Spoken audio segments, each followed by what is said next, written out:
스가랴 4장입니다. 1절 5절 2절에서는 순금 등잔대에 초점을 두고 등잔대 위에까지 어떻게 기름이 공급되는지 설명합니다. 그리고 이는 3절에서 등잔대 곁에 두 감람나무에까지 연결됩니다. 감람나무는 감람류를 내는 나무로 등잔을 밝히는 재료인 기름의 근원이 됩니다. 감람나무와 기름을 연결시키는 것은 이 장면에서는 분명하지 않습니다. 그러나 11절로 14절에서 감람나무와 기름의 관계를 유추해 볼 수 있죠. 두 감람나무는 2절에서 묘사하기 시작한 순금 등잔대 위에 등잔을 밝히기 위한 기름의 근원입니다. 다시 거꾸로 보자면 이는 두 감람나무에서 끊임없이 기름이 공급되어 순금 등잔대 위에 등잔이 밝게 비추고 있는 장면을 소개한 것이죠. 두 감람나무에 대한 설명은 12절로 14절에서 다시 거론하며 설명하는데 거기서는 기름 부음 받은 자 둘이라고 대답합니다.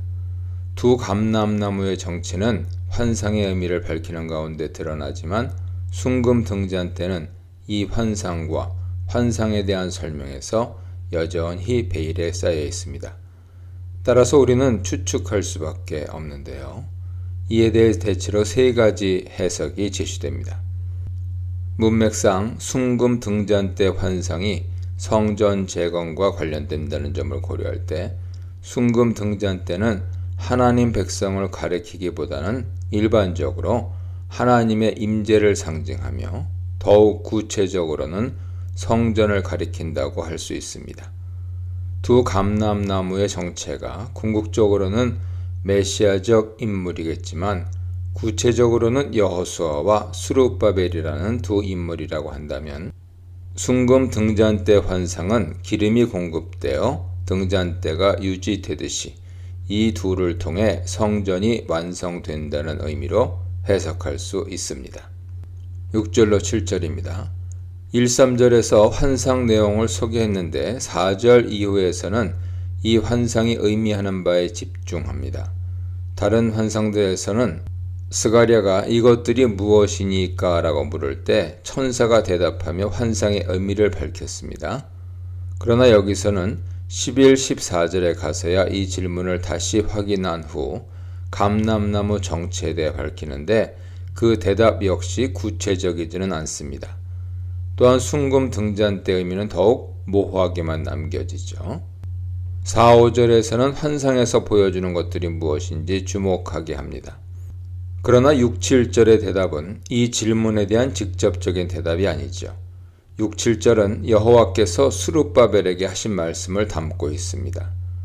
6절의 힘과 능력은 내 영과 대조되는 인간의 힘을 의미합니다. 물론 내 영의 역사는 9절에 표현된 성전의 기초와 관계가 있습니다. 스가랴가 이 메시지를 전하는 당시 역사적 배경은 성전 건축이 여러 반대에 부딪혀 중단된 상황이었습니다. 학개와 스가랴 선지자는 성전 재건을 독려하고 있었는데 스룹바벨은 정치적인 지도자로서 성전 재건을 주도해야 할 인물이죠.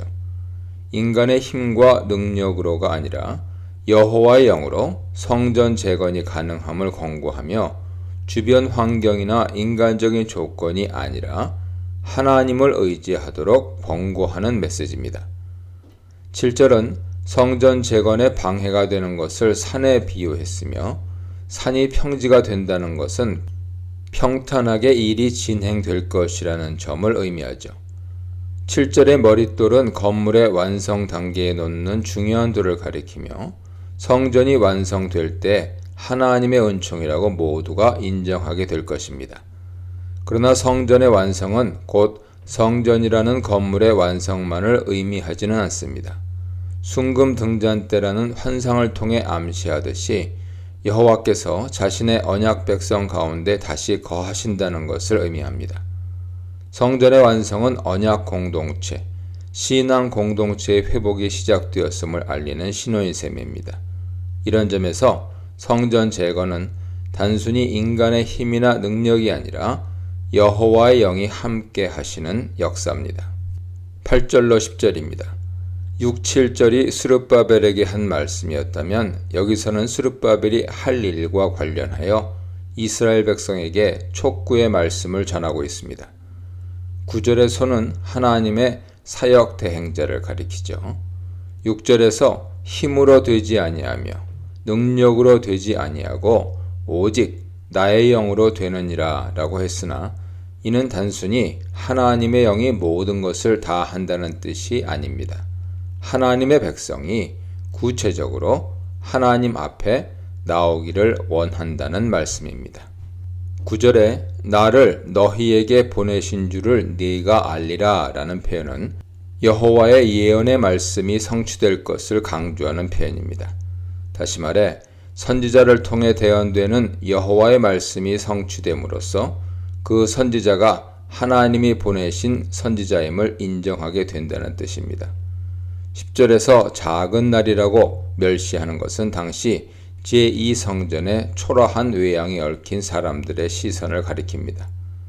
파괴되기 전 솔로몬 성전에 비해 기초를 놓은 제2성전의 겉모습은 볼품이 없었습니다. 부푼 기대를 안고 바벨론 포로에서 돌아온 이스라엘에게는 이만저만한 실망이 아닐 수 없었습니다. 기초를 놓은 후에도 16년 동안 여러 가지 요인으로 공사가 중단되면서 이스라엘 백성의 실망은 커져만 갔을 것입니다. 10절에서 스룹바벨의 손에 있는 다림줄은 다른 단어이기는 하지만 2장 1절의 측량줄과도 관련이 있습니다. 이는 스룹바벨이 성전 건축에 중대한 역할을 한다는 것을 가리킵니다. 10절의 7눈은 아마도 3장 9절의 7눈과 연결될 것입니다. 2절에서도 눈에 대한 언급은 없지만 7이 반복됩니다. 순금 등잔대와 그 위에 있는 것을 보는 환상이 세상을 두루 다니며 보는 여호와의 눈 7과 연결된다고 할 수 있습니다. 이는 여호와께서 친히 증인이 되심과 동시에 성전의 완성에 대한 예언이 확고히 성취될 것을 보증하는 이가 되신다는 의미죠. 11, 14절입니다. 여기서는 두 감람나무가 무엇인지에 대해 초점을 두고 내용이 진행되며 감람나무와 순금 등잔대와 어떻게 연결되는지에 대해서도 추가적인 묘사가 있습니다. 11, 12절은 두 감람나무의 위치를 다시 확인하고 무엇을 의미하는가를 반복하여 묻습니다. 이어서 13절은 스가랴 선지자가 알지 못한다는 것을 재차 확인하죠. 14절에서는 두 감람나무의 정체를 알립니다. 이렇게 많은 양을 할애해서 주목하게 하는 것은 그만큼 두 감람나무가 무엇을 가리키는지가 중요하다는 것을 의미합니다. 두 감람나무를 기름 부음 받은 자 둘이라고 확인하는데 여기서 사용된 기름, 이츠하르입니다. 기름은 보통 임명할 때 붓는 기름이나 연료로 사용하는 기름, 쉐멘과는 다릅니다. 혹자는 여호수아는 제사장으로 기름 부음 받았지만 스룹바벨의 경우는 다르다는 점에 주목합니다.